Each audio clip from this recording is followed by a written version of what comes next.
स्वागत है आप सभी का मेरे चैनल हिंदी पॉइंट में, जिसमें कि आज मैं लेके आई हूँ आपके लिए पद परिचय। जिसके लिए काफी कमेंट्स आ रहे थे स्टूडेंट्स के कि मैम पद परिचय को एक्सप्लेन कर दीजिए, फिर से बना दीजिए, क्योंकि इसकी एक वीडियो मैं पहले भी बना चुकी हूँ, लेकिन क्योंकि मैंने उसे एग्जाम्पल के साथ नहीं समझाया था तो स्टूडेंट्स में काफी कंफ्यूजन था, तो उनके काफी कमेंट आ रहे थे, उसीलिए मैंने ये वीडियो बनाया। और ये इतना वीडियो जो ये पद परिचय है इसलिए भी ज़्यादा इम्पोर्टेंट हो जाता है क्योंकि जो बोर्ड के एग्जाम दे रहे हैं उनके लिए भी और जो प्रतियोगी परीक्षाओं में बैठते हैं उनके लिए भी बहुत ज़्यादा यूजफुल है। इसको समझने के लिए हमें ये देखना होगा सबसे पहले कि पद परिचय में पद क्या है और परिचय क्या है।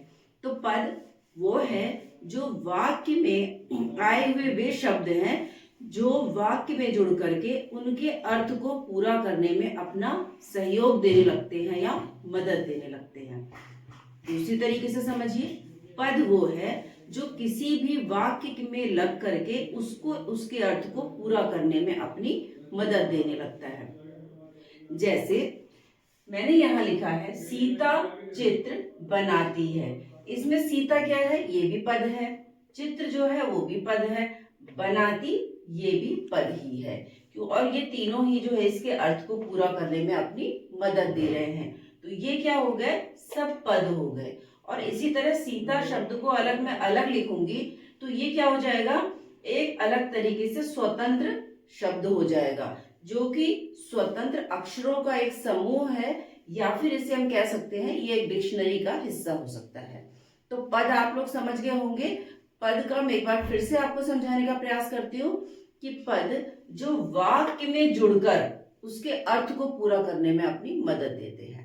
और परिचय मतलब इंट्रोडक्शन देना, जैसे आप अपने बारे में इंट्रोडक्शन देते हैं वैसे ही इन वाक्यों का हम व्याकरणिक दृष्टि से मतलब व्याकरण के हिसाब से जब परिचय देते हैं तो वो पद परिचय कहलाता है।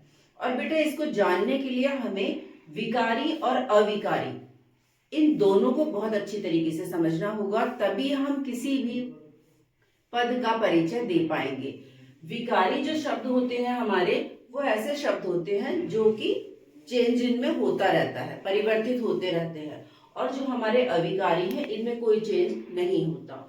अब देख लेते हैं संज्ञा की, अगर हम बात देखें, कोई पद आ गया उसमें हमें देखना है कि संज्ञा बतानी है, संज्ञा शब्द आ गया तो उसके लिए हमें पहले ये पता होना चाहिए कि ये जातिवाचक है, व्यक्तिवाचक है या भाववाचक है। इसके लिए हमें संज्ञा का ज्ञान होना बहुत जरूरी है।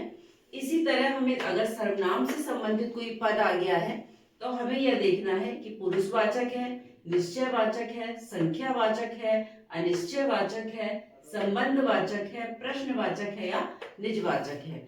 तो हमें ये देखना होगा कि जिसके के बारे में भी हम पद परिचय दे रहे हैं उसकी संपूर्ण नॉलेज हमें है या नहीं।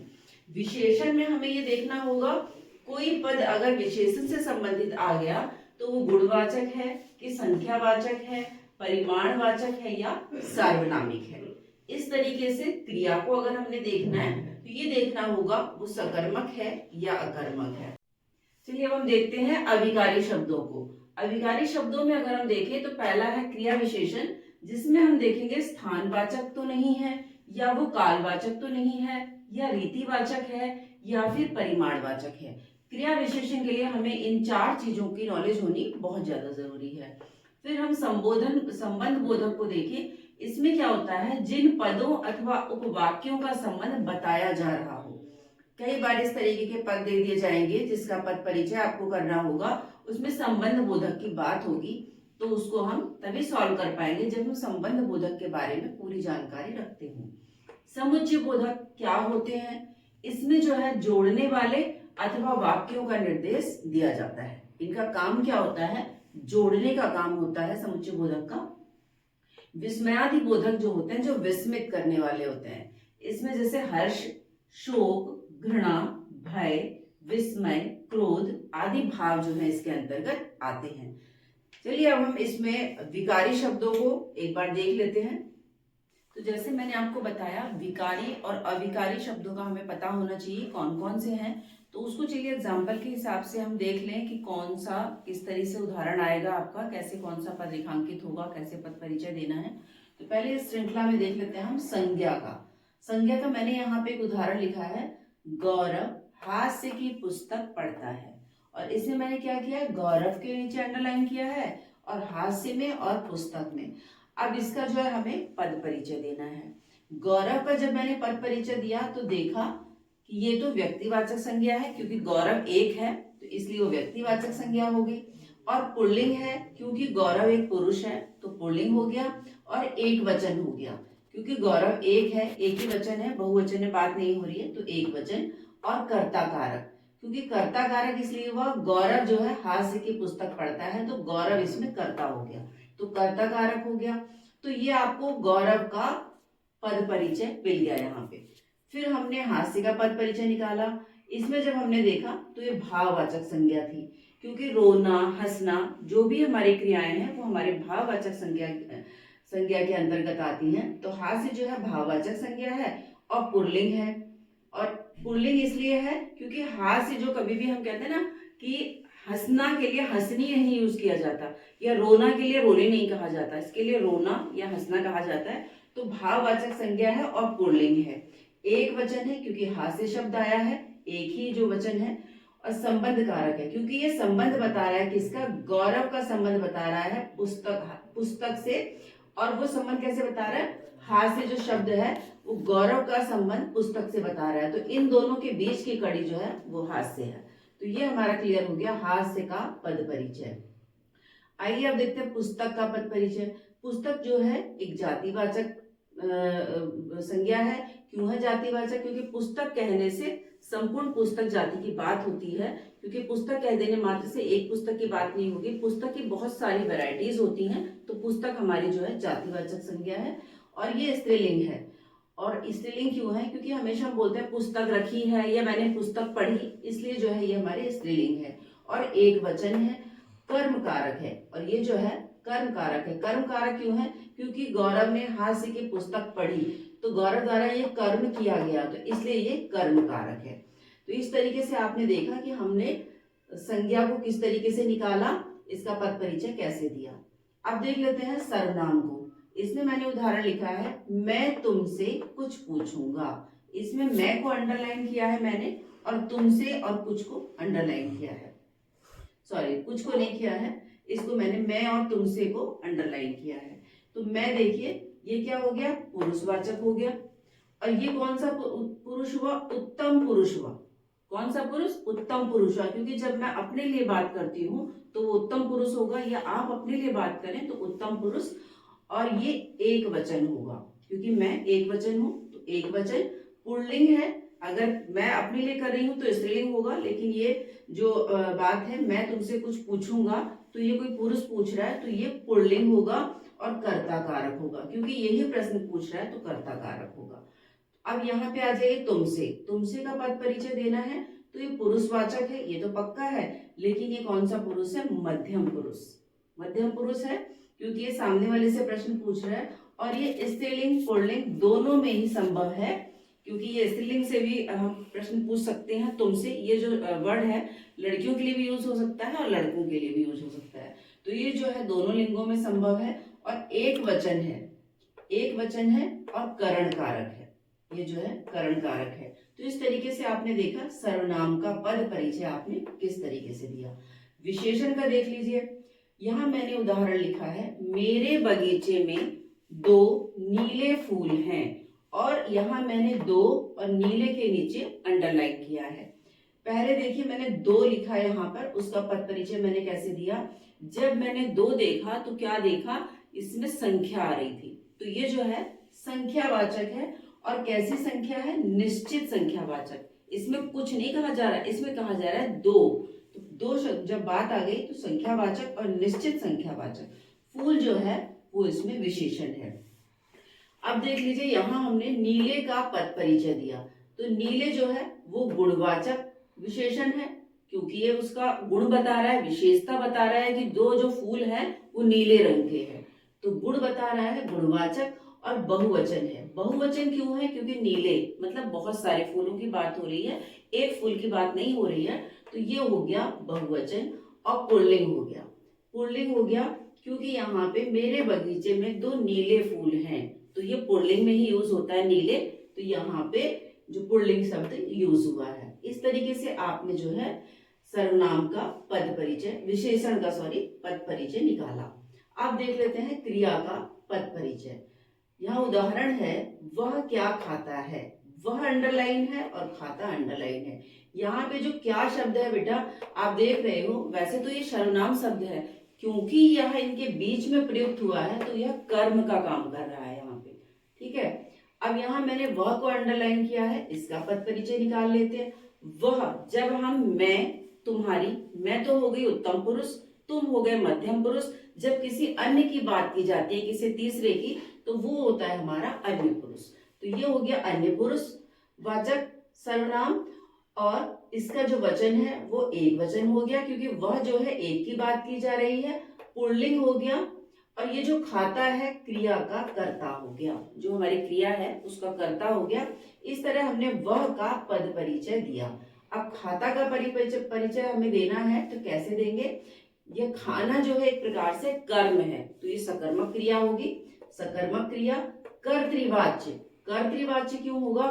क्योंकि यह जो क्या है, वह क्या खाता है, मतलब खाना जो है एक कर्ता द्वारा किया जा रहा है, तो यह एक कर्तृवाच्य हो गया। खाता है मतलब किसी पुरुष की बात हो रही है, तो पुल्लिंग हो गया, और इसका वचन जो है एक वचन हो गया। तो अभी आपने विकारी शब्दों को समझा, और अब देख लेते हैं अविकारी शब्द जो होते हैं हमारे कौन कौन से हैं। उसमें पहला जो है वो क्रिया विशेषण है। जैसे मैंने उदाहरण लिखा है, जब खाओ कम बोलो, तो जब को मैंने अंडरलाइन किया और कम को मैंने अंडरलाइन किया है। मतलब इस तरीके से प्रश्न आएगा एग्जाम में, आपका अंडरलाइन कर दिया जाएगा और आपसे पूछा जाएगा पद परिचय।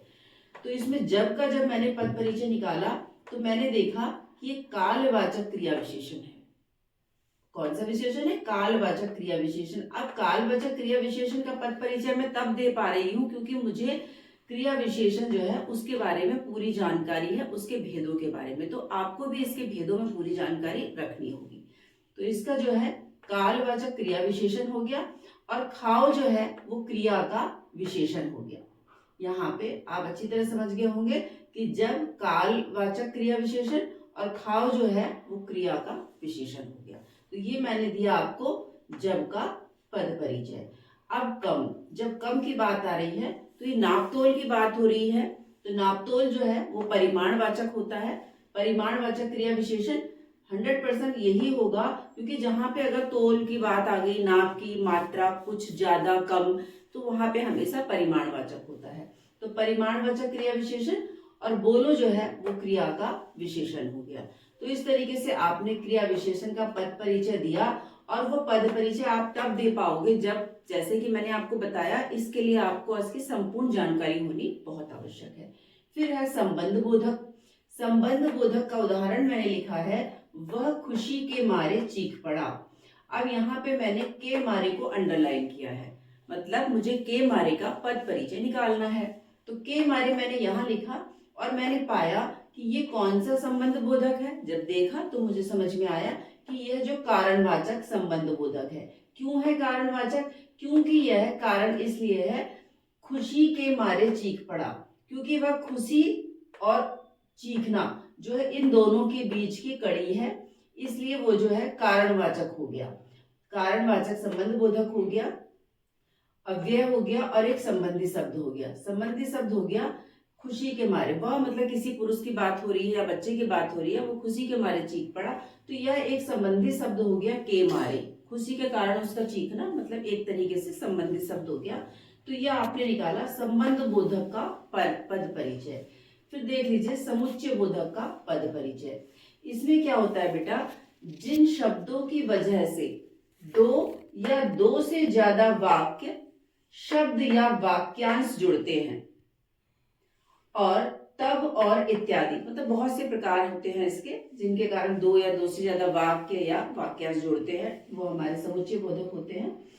इसका उदाहरण दिया है मैंने, वह आया और मैं चला गया। यहाँ पे वह आया मतलब किसी का आना और मेरा जाना, इसको जोड़ने का काम कौन कर रहा है? और शब्द कर रहा है। तो और जो है जोड़ने का कार्य कर रहा है, यह समुच्चय बोधक है। जो भी जोड़ने का काम करते हैं वो समुच्चय बोधक होते हैं। अब देख लेते हैं विस्मयादि बोधक। इसके जो संकेत सूचक होते हैं जिनसे पता चलता है विस्मयादि बोधक हैं, इसके संकेत सूचक हैं हर्ष, शोक, घृणा, भय, विस्मय, क्रोध इत्यादि। अब इसका उदाहरण मैंने लिखा है, आहा कितना सुंदर दृश्य है, और आहा को मैंने क्या कर दिया है, अंडरलाइन कर दिया है। तो यहाँ पे आहा जो है वो विस्मयादि बोधक है और हर्ष सूचक है, क्योंकि जब हमें कोई बहुत सुंदर चीज दिखाई देती है तो हमारे मुंह से अचानक ही निकल पड़ता आहा, यह बहुत सुंदर चीज है, या किसी की पोशाक देख के, या कोई दृश्य, या कोई फिल्म का दृश्य देख के, या कहीं पार्क में हम टहलने जाते हैं तो कोई फूल हमें इतना अच्छा लगता है, हम बोलते हैं आहा कितना सुंदर दृश्य फूल है। तो इस तरीके से आपने देखा विस्मयादि बोधक का पद परिचय मैंने किस तरीके से दिया। तो आपने देखा कि आज मैंने पद परिचय आपको समझाया, और इस तरीके से पूरी कोशिश की थी कि आपको पूरा टॉपिक पद परिचय जो है वो एक ही वीडियो में समझ में आ जाए।